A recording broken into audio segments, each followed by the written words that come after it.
in 4 years of medical school. And they told us there's vitamin A and B1 and B2 and C and D, and they're in alphabetical order, and you can look them up. And then they told us some really basic facts.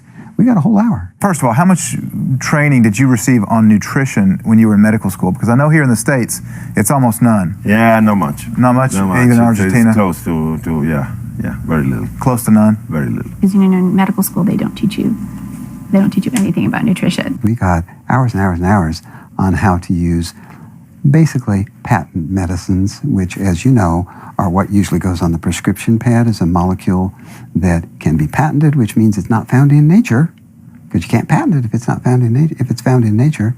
And that's what we get educated in. They don't get paid to educate people, they get paid to write prescriptions. And you know, you can imagine the drug lobby made sure that's the case. The doctor is brainwashed when he gets out of medical school because the medical school has too much subsidization of the professors who are being paid by the drug company.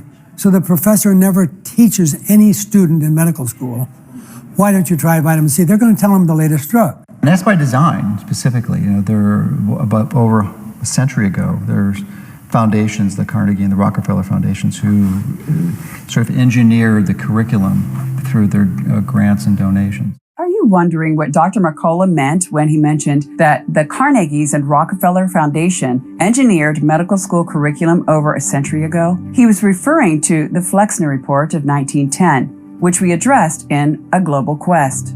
Now you can see why history is so important.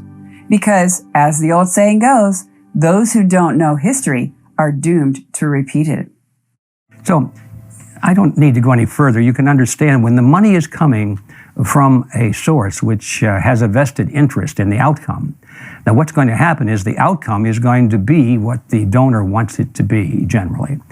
So this is the problem, and that goes back even further in time to the turn of the last century, when the Rockefeller group and the Carnegie group actually came together, and they decided that they would reform medical education in America. At the time of the late 1800s and early 1900s, 20th century, medical schools taught a lot of different things. There were homeopathic medical schools, there were naturopathic schools, there were eclectic herbal type medicine schools, and so it was all there. There was not one way. And what happened was that the Rockefeller and Carnegie foundations were interested in establishing the one way.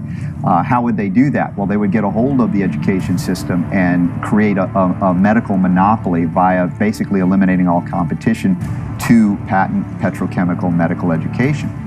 That's the Flexner Report of 1910, it became known. Abraham and Simon Flexner, were hired to do this. It was a preordained commissioned report.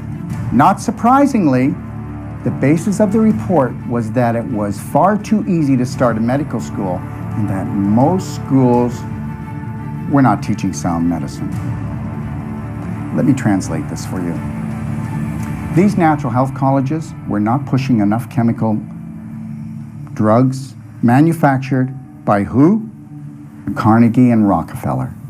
The AMA, who were evaluating the various medical colleges, made it their job to target and shut down the larger respected homeopathic colleges. Carnegie and Rockefeller began to immediately shower hundreds of millions of dollars on these medical schools that were teaching drug-intensive medicine.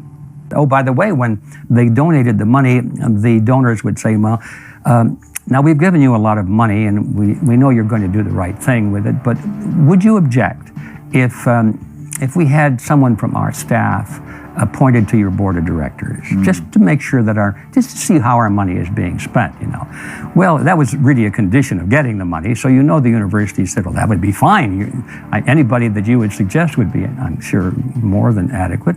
So they began to load up the boards of directors of these teaching centers with people who literally were on the payroll of the donors. So once that was in place, the curriculum of the universities, the teaching centers, swung completely in the direction of pharmaceutical drugs, and it has remained that way ever since. Predictably, those schools that had the financing churned out the better doctors. Oh, wait a minute. Or should I say, the more recognized doctors.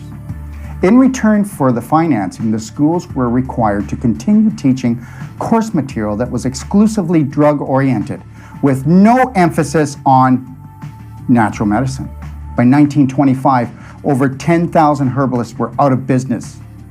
By 1940, over 1,500 chiropractors would be prosecuted for practicing quackery. The 22 homeopathic medical schools that flourished in the 1900s dwindled down to just 2 by 1923. By 1950, all the schools teaching homeopathy were closed. In the end, if a physician did not graduate from a Flexner-approved medical school and receive an MD degree, then he or she could not find a job anywhere. This is why today MDs are so heavily biased towards synthetic drug therapy and know little about nutrition, if anything. Now this whole medical field has been skewed in the direction of pharmaceutical drugs which can be patented and produce great profits for the producers. And then the next step is that means that anything coming from nature is excluded, and that's where we think, some of us think, that most of the promise lies in these very complex substances found in herbs and plants and trees and things like that, seeds. Some of us feel that it was probably meant to be that way, you know? And so you come out of all of this analysis and all of this history with the realization that the medical profession is really like a lapdog of the pharmaceutical industry. And most of the doctors have no idea that that's the case. They don't understand this history.